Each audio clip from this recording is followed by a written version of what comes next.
السلام علیکم پیارے دوستو، مزید ایسی ویڈیوز کے لیے آپ ہمارے چینل کو سبسکرائب کر دیں۔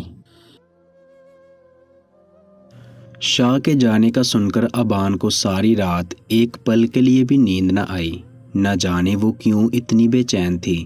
شاہ کا اس طرح سے جانا اس کو بالکل اچھا نہیں لگ رہا تھا، لیکن وہ اسے روک بھی نہیں پا رہی تھی، کیونکہ شاہ نے اسے رات کو ہی کہہ دیا تھا کہ اسے روکنے کی کوشش نہ کرے۔ صبح اذانوں کے وقت اس نے اٹھ کر نماز ادا کی اور نیچے آ گئی۔ اسے پتا تھا آنی جاگ چکی ہوگی۔ کیا بات ہے ابان بیٹا، آج دوبارہ سوئی نہیں نماز ادا کر کے؟ نگین نے اسے اپنے پاس بلاتے ہوئے پوچھا۔ شاہ جا رہے ہیں، ابان نے بس اتنا ہی کہا۔ اس کے لہجے کی اداسی کو نگین محسوس کر چکی تھی۔ اس میں پریشان ہونے والی کون سی بات ہے؟ وہ صرف 3-4 روز کے لیے جا رہا ہے، کچھ ہی دن میں لوٹ آئے گا۔ نگین نے اسے سمجھاتے ہوئے کہا۔ مجھے بہت ڈر لگ رہا ہے، پتہ نہیں مجھے کیوں لگتا ہے کہ اگر شاہ جائیں گے تو لوٹ کر واپس نہیں آئیں گے۔ ابان کو کل شاہ کی بات سن کر عجیب و غریب وہم ستانے لگے۔ نگین کو بتا کر وہ اپنے دل کا بوجھ کم کرنا چاہتی تھی۔ تم بھی نہ ذرا سی بات پر پریشان ہو جاتی ہو۔ لگتا ہے شادی کے بعد شاہ تم سے دور نہیں ہوا۔ یہ بزنس مین ایسے ہی ہوتے ہیں، کبھی ایک جگہ جاتے ہیں تو کبھی دوسری جگہ۔ اور آرمی والے، آج 20 سال بعد نگین نے احمد کا نام لیا تھا، کیونکہ اس بھیانک رات کے بعد اس نے اپنے آپ کو احمد کا نام لینے کے بھی قابل نہیں سمجھا۔ آرمی والے، ابان نے جیسے اس کی بات پکڑی۔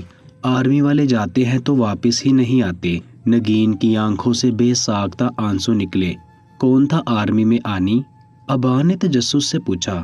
میرے شوہر، نگین نے بس اتنا ہی کہا۔ پھر تو آپ کے بیبیز بھی ہوں گے۔ نگین اتنی حسین تھی کہ اسے دیکھ کر اس کی عمر کا پتہ لگانا بہت مشکل تھا۔ ہاں ہے نا میرا بیبی، تمہارا شوہر۔ نگین نے جیسے اس کی ایکسائٹمنٹ پر پانی پھیرا تھا۔ اتنا بڑا بیبی؟ ابان کا منہ حیرت سے کھل گیا۔ میرے لیے تو وہ آج بھی میرا بچہ ہے۔ نگین نے ہنستے ہوئے اس کی حیرت کو دیکھا۔ لیکن بیبیز چھوٹے چھوٹے سے ہوتے ہیں، جیسے ارادیہ آپی کی مشی ہے۔ ابان نے جیسے اسے بتانا چاہا کہ شاہ کوئی بیبی نہیں ہے۔ مجھے پتا ہے ابان، بیبیز چھوٹے چھوٹے ہوتے ہیں، بالکل تمہارے جیسے۔ انہوں نے اس کا گال کھینچتے ہوئے کہا۔ میں کوئی بیبی تھوڑی ہوں۔ ابان کو اپنا نیا خطاب کچھ خاص پسند نہیں آیا۔ ہاں بالکل، تم کوئی بیبی تھوڑی ہو، تم تو شاہ کی بیوی ہو، میری بہو، جو اپنے دل میں اتنی ساری الجھنیں لے کر اپنی ساس کے پاس آئی ہو، تو اس کی ساس اس کی مدد ضرور کرے گی۔ تم چاہتی ہو نا شاہ جلدی سے واپس آ جائے، انہوں نے محبت سے پچکارتے ہوئے کہا، جس پر اس نے زور زور سے گردن ہاں میں ہلائی۔ تو تم اسے کوئی امید دے دو تاکہ جاتے ہی وہ واپس آنے کی تیاری میں لگ جائے۔ امید؟ ابان نے حیرت سے پوچھا۔ ہاں امید، تم اسے کوئی امید دو جسے اگر وہ لے کر جائے تو اس کا وہاں دل نہ لگے اور وہ فوراً واپس آنا چاہے۔ مگر ایسا کیا ہو سکتا ہے؟ ابان نے سوچتے ہوئے کہا۔ سوچو، ہو سکتا ہے تمہیں پتا ہو۔ نگین اسے سوچنے کے لیے چھوڑ کر خود اٹھ کر کچن میں آ گئی، کیونکہ اس کا کام صرف ابان کے دل میں شاہ کے لیے چھپی ہوئی محبت کو سامنے لانا تھا۔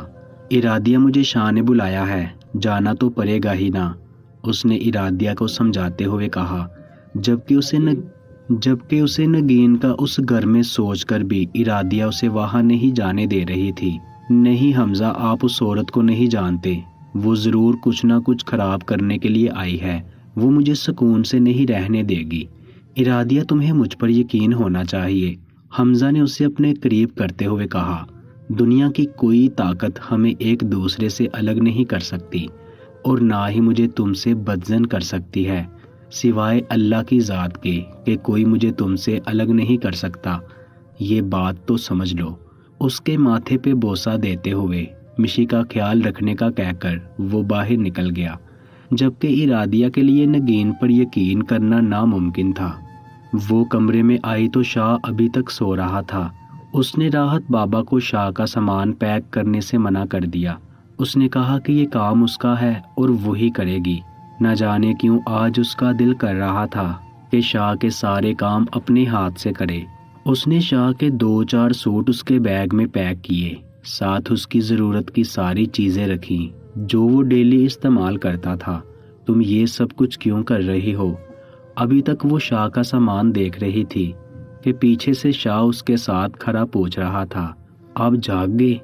میں آپ کا سامان پیک کر رہی تھی۔ وہ تو مجھے بھی دیکھ رہا ہے، لیکن تم کیوں کر رہی ہو؟ یہ پوچھ رہا ہوں۔ راحت بابا کو کہہ دو، وہ کر دیں گے۔ وہ کیوں کریں گے؟ آپ میرے شوہر ہیں یا ان کے؟ آپ کے سارے کام میری ذمہ داری ہے، ان کی نہیں۔ یہ بات آپ اپنے چھوٹے سے دماغ میں بٹھا لے۔ بلکہ نہیں، چھوٹا تو میرا ہے، اپنے بڑے سے دماغ میں بٹھا لے۔ ابان نے اسی کے سٹائل میں اسی کی لائن بولتے ہوئے کہا، لیکن جملے میں رد و بدل کر کے۔ تم اداس کیوں ہو؟ مسکراتے ہوئے پوچھا۔ آپ جا رہے ہیں نا، اس لیے، ابان نے سچائی سے کہا، جبکہ اس کی یہ بات شاہ کا دل دھڑکا گئی تھی۔ میرے جانے سے اداس کیوں ہو؟ تمہیں تو خوش ہونا چاہیے کہ اب تمہیں یہاں کوئی نہیں ڈانٹے گا۔ جو تمہارا دل کرے وہ کرو، 4 دن تم آزاد ہو۔ شاہ نے محبت سے اس کے بھرے بھرے سرخ گال کھینچے۔ مجھے نہیں آزاد ہونا شاہ، پلیز آپ مت جائیں۔ اچانک ابان نے روتے ہوئے اس کے سینے پر اپنا سر رکھا۔ اس کی گرفت اتنی مضبوط تھی کہ شاہ کو لگا کہ آج اس کا جانا ناممکن ہوگا۔ ابان، کیا ہو گیا ہے تمہیں؟ میں کوئی پہلی بار تو نہیں جا رہا ہوں، پر تم اس طرح سے اداس ہو جاؤ گی تو میں کیسے جاؤں گا؟ ادھر دیکھو میری طرف، کیوں رو رہی ہو تم؟ اس کا رونا شاہ کی سمجھ سے باہر۔ جب ابان اس سے الگ ہوئی اور بیڈ کی سائیڈ دراز سے کاغذ نکال کر اس کے ہاتھ میں رکھا، یہ میں نے آپ کے لیے لیٹر لکھا ہے، لیکن ابھی مت پڑھیے گا، یہاں سے جانے کے بعد پڑھیے گا۔ اس کاغذ کے بارے میں شاہ نے اس سے کچھ نہ پوچھا، بس حیران و پریشان نظروں سے اسے دیکھتا رہا۔ اب ابان اس سے کیا چاہتی تھی؟ اسے مایوس چھوڑ کر شاہ چلا گیا۔ گنوا کی طرف سے ملنے والی خوشخبری نے شاریز کو پاؤں زمین پر نہ رکھنے دیے۔ اس کو ابھی تک یقین نہیں آ رہا تھا کہ وہ باپ بننے جا رہا ہے، جبکہ وہ اس کا پاگل پن دیکھ کر حیران اور پریشان تھی۔ کیا ہو گیا ہے شاریز؟ آپ دنیا کے انوکھے انسان نہیں ہیں جو باپ بننے جا رہے ہیں۔ گنوا نے اسے ہوش کی دنیا میں لانا چاہا۔ تم نہیں جانتی تم نے مجھے کتنی بڑی خوشی دی ہے۔ میں اس دنیا کا سب سے بہترین باپ بنوں گا۔ میں کبھی اپنے باپ کی طرح تمہیں چھوڑ کر نہیں جاؤں گا۔ شاریز کو خوشی کے ساتھ ساتھ اپنے ماضی کا دکھ یاد آیا تو گنوا خاموش ہو گئی۔ آپ کو مجھے یہ بتانے کی ضرورت نہیں ہے، میں جانتی ہوں آپ ہمیں کبھی اکیلا نہیں چھوڑیں گے۔ اچھا، اب جلدی چلو، گھر چلتے ہیں اور اماں کو بتاتے ہیں، اماں بھی خوشی سے بھنگڑے ڈالے گی۔ شاریز نے اماں کی سچویشن کو سوچتے ہوئے کہا۔ گنوا کی طبیعت کچھ خراب تھی تو اماں کے کہنے پر شاریز اسے ہسپتال لے آیا اور اب خوشخبری کے ساتھ جا رہا تھا۔ شاہ سفر کے دوران مسلسل سوچتا رہا تھا اس لیٹر میں کیا ہوگا، لیکن یہ ایک عجیب سا ڈر تھا جو اسے یہ لیٹر کھلنے نہیں دے رہا تھا۔ ابان کی ذہانت کے مطابق شاید ہی اس کی کوئی فرمائش تھی، یا شاید وہ اس رشتے کو قبول کر کے کچھ۔ شاہ اپنی ہی سوچوں میں الجھا خط کھول کر نہیں دیکھ پا رہا تھا۔ یہ بھی تو ہو سکتا ہے کہ ابان اس رشتے کو ختم کرنا چاہے۔ اگر ایسا تھا بھی تو ابان کبھی شاہ کے ڈر سے اسے یہ خط نہیں دیتی۔ پھر کیا ہو سکتا ہے اس کاغذ میں؟ اس کا ارادہ سب سے پہلے شاہ سائیں کی حویلی میں جانے کا تھا۔ آخر وہیں سے اسے اپنی ماں اور بہن کے بارے میں پتہ چلانا تھا۔ ابان نگین کو اپنے ساتھ لے کر زبردستی گنوا کے گھر آئی تھی۔ نگین نہیں جانتی تھی کہ اسے کہاں لے کے جا رہی ہے، جبکہ صبح سے نگین اور ابان دونوں ہی اداس بیٹھی تھی۔ آج شاہ کے جانے سے گھر میں عجیب سی اداسی چھائی تھی۔ ویسے تو شاہ روز ہی اپنے کام پر جاتا تھا، لیکن آج اس کے دور جانے کی وجہ سے ابان کا دل اداس تھا، جس کی وجہ سے وہ نگین کو اپنے ساتھ گنوا کے گھر لائی۔ اور جب یہاں آ کر اسے یہ پتا چلا کہ میڈم خالہ بننے جا رہی ہے تو اس کے پیر زمین پر نہ رکے، کیونکہ دوسری طرف اس نے مشی کے منہ سے جب خالہ سننے کی خواہش کا اظہار کیا تو ارادیہ نے صاف کہہ دیا کہ وہ مامی ہے، خالہ نہیں۔ اور اسی دن ابان نے فیصلہ کر لیا کہ اب اگر اس کو کوئی خالہ کہہ کر پکارے گا تو وہ صرف اور صرف گنوا کا بچہ ہوگا۔ اور ابان کی دعائیں رنگ لے آئی۔ ابان نے تو وہ بنگڑے ڈالے جو شاریز بھی نہ ڈال پایا، اور بعد میں شاریز بھی اس کے ساتھ مل کر ناچنے لگا، جبکہ نگین اپنی بیٹی کی خوشیاں دیکھ کر اسے اپنے سینے سے لگائے ہزاروں دعائیں دینے لگی۔ شاہ نے یہی سوچا تھا کہ جب تک اسے اس کی ماں اور بہن نہ مل جائے وہ ابان کا لیٹر نہیں کھولے گا، لیکن تجسس کے مارے وہ رک بھی نہ پا رہا تھا۔ اپنے آپ کو قابو کیے وہ حویلی پہنچا۔ یہ وہی حویلی تھی جہاں سے اس کی ماں کو دھکے مار کر نکالا گیا تھا۔ حویلی سے باہر ہی لوگوں نے اندازہ لگا لیا تھا کہ یہ شمیر شاہ کا بیٹا ہے، کیونکہ اس کی شکل بالکل شمیر جیسی تھی، لیکن حویلی کے اندر والوں نے اسے پہچاننے سے انکار کر دیا، کیونکہ آخر ان کے ہاتھ سے حویلی نکل رہی تھی۔ اگر اس وقت حویلی کا کوئی وارث سامنے آتا ہے تو یہ حویلی پھر اسی وارث کی تھی، نہ کہ ان لوگوں کی جو حویلی کے اندر قبضہ کر کے بیٹھے تھے۔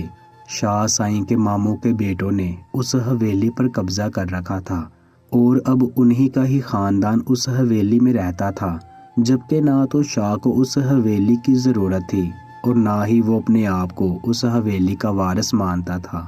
اس نے صاف لفظوں میں یہی کہا کہ اسے حویلی سے کوئی سروکار نہیں، وہ بس یہ جاننا چاہتا ہے اس کی ماں اور اس کی بہن کہاں ہے۔ جب ان لوگوں کو یہ پتا چلا کہ شاہ حویلی واپس نہیں لینا چاہتا، اسے حویلی سے کوئی سروکار نہیں، تو ان لوگوں نے بھی اس کی مدد کرنا چاہی اور اسے عفت کے بھائیوں کا ایڈریس دے دیا۔ عفت کا گھر دور ہونے کی وجہ سے شاہ نے صبح جانے کا فیصلہ کیا اور اپنی رہائش کی جگہ ایک ہوٹل میں آ گیا۔ اسے یقین تھا کہ وہ اپنی ماں اور بہن کے بہت قریب ہے۔ ابھی وہ بیڈ پر لیٹا ہی تھا کہ اسے ابان کی یاد ستانے لگی۔ 2.5 ماہ میں اسے ابان کے بغیر رہنے کی ذرا عادت نہ رہی تھی۔ جب ابان کی یاد حد سے زیادہ آنے لگی تو اس نے اپنا فون اٹھایا، لیکن پھر فون رکھ کے وہ خط اٹھایا جو ابان نے یہاں آنے سے پہلے اسے دیا تھا۔ خط کے باہر ایک ہی لفظ لکھا تھا، امید۔ شاہ کا تجسس اور بڑھا۔ اس نے جلدی سے لیٹر کھول دیا۔ شاہ، میں نہیں چاہتی کہ آپ جائیں، اسی لیے میں نے آنی سے پوچھا کہ میں آپ کو کیسے روکوں، لیکن انہوں نے مجھے بتایا کہ آپ کا جانا بہت ضروری ہے، لیکن اگر میں یہ چاہتی ہوں کہ آپ جلدی واپس آ جائیں تو میں جانے سے پہلے آپ کو کوئی امید دے دوں۔ شاہ، میں نہیں چاہتی۔ امید کیا ہے؟ آپ مجھے بتائیں کہ امید کیا ہے۔ اگر میں یہ کہوں کہ مجھے ان 2.5 ماہ میں آپ کی عادت ہو چکی ہے تو کیا یہ امید ہے کہ آپ جلدی واپس آ جائیں گے؟ شاہ، اگر میں یہ کہوں کہ مجھے آپ کے بغیر نیند نہیں آئے گی تو کیا یہ آپ کے لیے امید ہوگی؟ اگر میں یہ کہوں کہ اگر آپ مجھے نہیں پڑھائیں گے تو میں کسی کے پاس نہیں پڑھ پاؤں گی تو کیا یہ امید ہوگی؟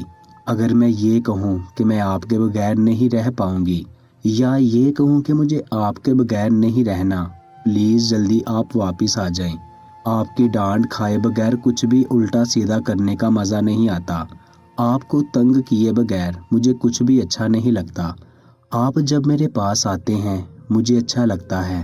آپ کو یہ بتانا کہ دوستی میں کس کرنا الاؤ نہیں ہے مجھے اچھا لگتا ہے، لیکن جب آپ میری بات نہ مان کر مجھے کس کرتے ہیں تو مجھے اچھا لگتا ہے۔ شاہ، تو کیا یہ امید ہے؟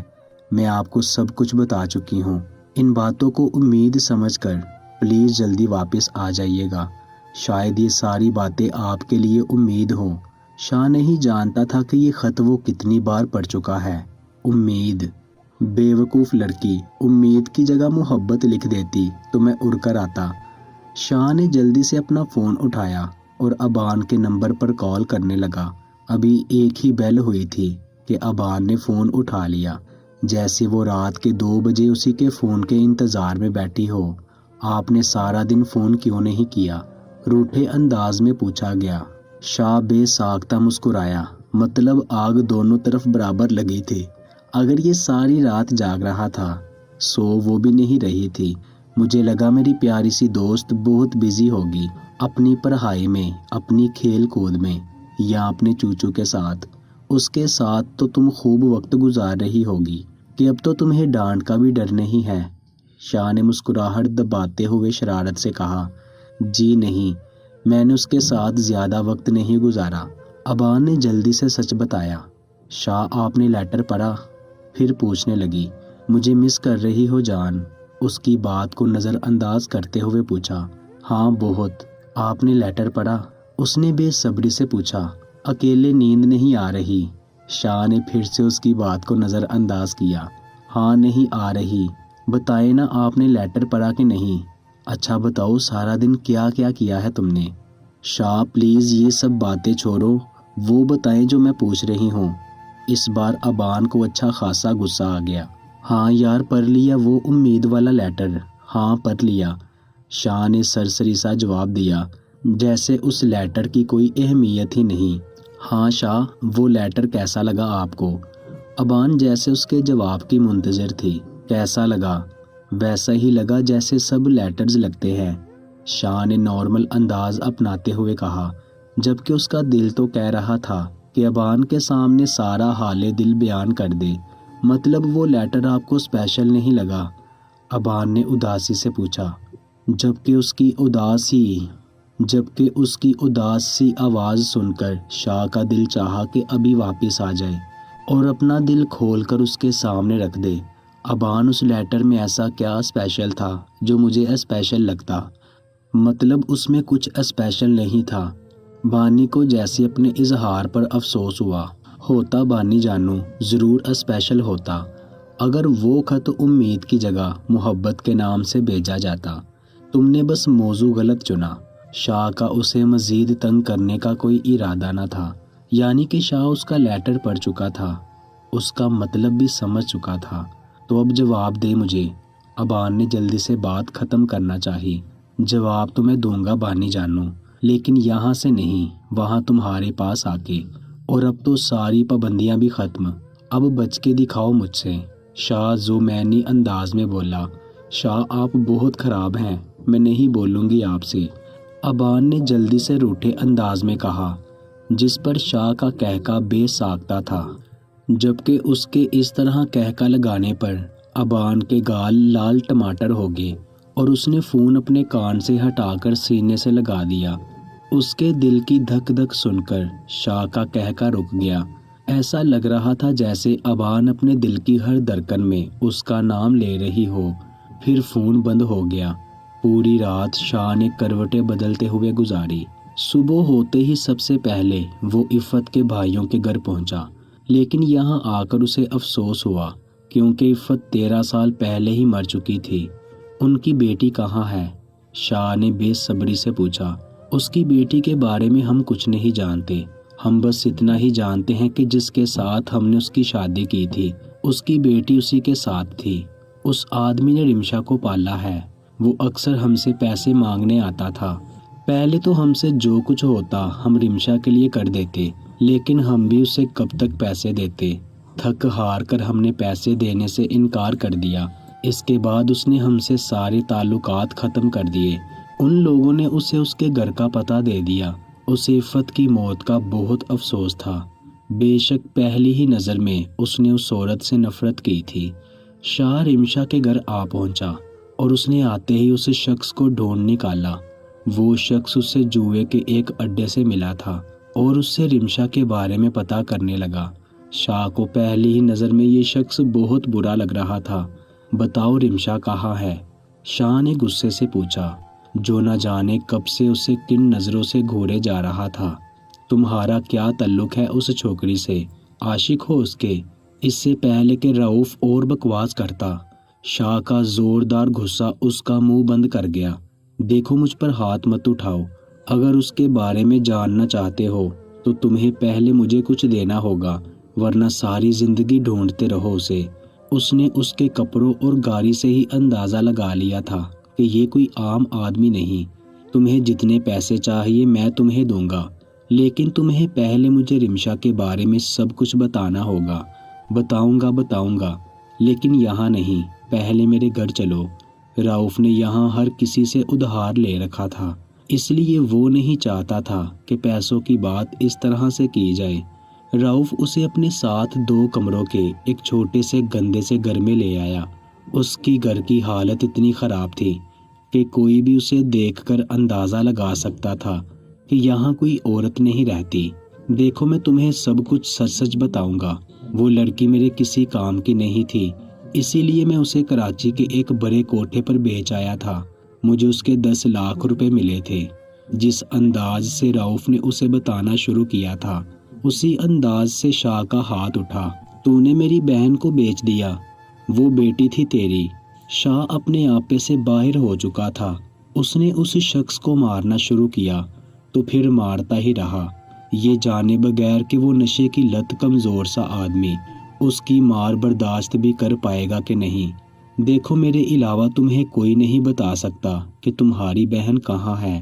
وہ لڑکھڑاتا ہوا گرا جب شاہ نے اس کے یہ الفاظ سنے۔ ہاں صرف میں بتا سکتا ہوں کہ وہ کہاں ہے۔ میں اسے کراچی کے بڑے کوٹھے پر بیچ آیا تھا، لیکن مجھے پتا چلا کہ وہ 2 دن بعد ہی وہاں سے بھاگ گئی ہے۔ وہ لوگ 2 سال سے اسے ڈھونڈ رہے ہیں، لیکن وہ کسی کو نہیں ملی۔ اب تک تو نہ جانے کہاں سے کہاں نکل چکی ہوگی، یا شاید مر گئی ہوگی۔ رؤف نے بے حسی سے کہا۔ تمہارے پاس اس کی کوئی تصویر ہے؟ شاہ نے فیصلہ کر لیا تھا کہ وہ اپنی بہن کو کہیں سے بھی ڈھونڈ نکالے گا۔ اس کی تو کوئی تصویر نہیں۔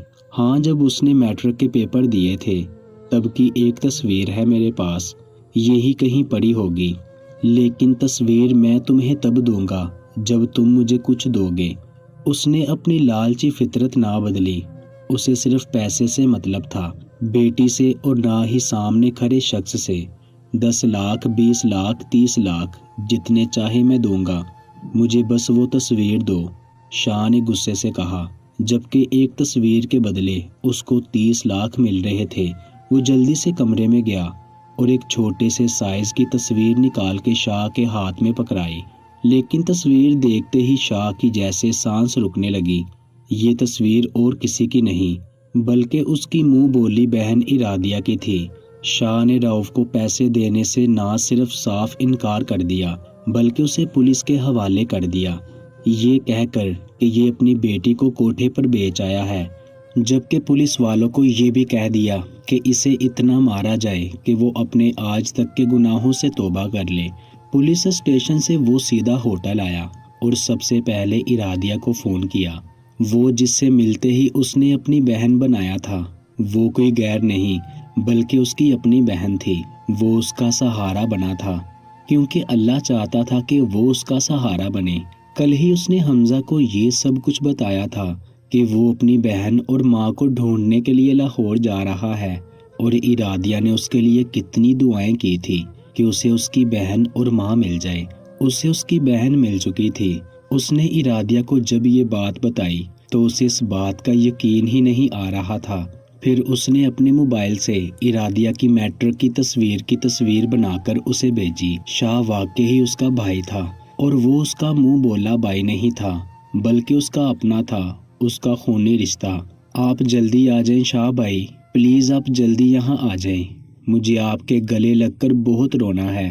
میں آپ کو سب کچھ بتاؤں گی اپنے بچپن کے بارے میں، پھر آپ سے بہت ساری فرمائشیں کروں گی، پر آپ نے پوری نہ کی آپ سے روٹھ جاؤں گی۔ آپ کو مجھے منانا ہوگا، آپ پلیز جلدی آ جائیں، میں آپ کے سینے سے لگ کر بہت روؤں گی، پلیز جلدی آ جائیں۔ ارادیہ آج وہ باتیں بول رہی تھی جو شاید کسی سے نہیں کہی۔ شاید بھائی ہوتے ہی اتنے عزیز ہیں۔ میں آ رہا ہوں، میں کل تک تمہارے پاس ہوں گا۔ ابھی شاہ اس سے بات کر رہا تھا کہ اسے حمزہ کی آواز سنائی دی۔ اب تو خود ہی آ جا، میری ساری شرٹ بھیگ چکی ہے، اب اس روتی میڈم کو تو ہی چپ کروا، حمزہ نے دہائی دیتے ہوئے کہا۔ اس کے اس طرح سے کہنے پر ارادیہ بھی مسکرا دی جو کب سے اس کے سینے سے لگی روئے جا رہی تھی۔ شاہ نے نگین کو فون کر کے بھی اسے یہ سب کچھ بتا دیا کہ ارادیہ اس کی اپنی بہن ہے۔ نگین نے خدا کا شکر ادا کیا کہ اس کی وجہ سے ارادیہ کی عزت پر کوئی آنچ نہیں آئی، ورنہ شاہ اسے زندگی بھر معاف نہ کرتا۔ شاہ مجھے لگتا ہے کہ تمہیں ابان کو بھی بتا دینا چاہیے کہ اس کے بابا اس دنیا میں نہیں رہے، اب سب کچھ ٹھیک ہو چکا ہے، تو میں چاہتی تھی کہ تم اپنی نئی زندگی کی شروعات کسی بھی طرح کے جھوٹ سے نہ کرو۔ نگین شاہ کو سمجھا رہی تھی کہ اس کے پیچھے کسی چیز کے گرنے کی آواز سنائی دی۔ اس نے مڑ کر دیکھا تو ابان دروازے پر بے ہوش پڑی تھی۔ ابان! نگین کی چیخ نے میلوں دور بیٹھے شاہ کے رونگٹے کھڑے کر دیے۔ پیارے دوستو، آپ ہمارے چینل کو سبسکرائب کرنے کے ساتھ ساتھ بیل آئیکن کو بھی پریس کر دیں۔ شکریہ۔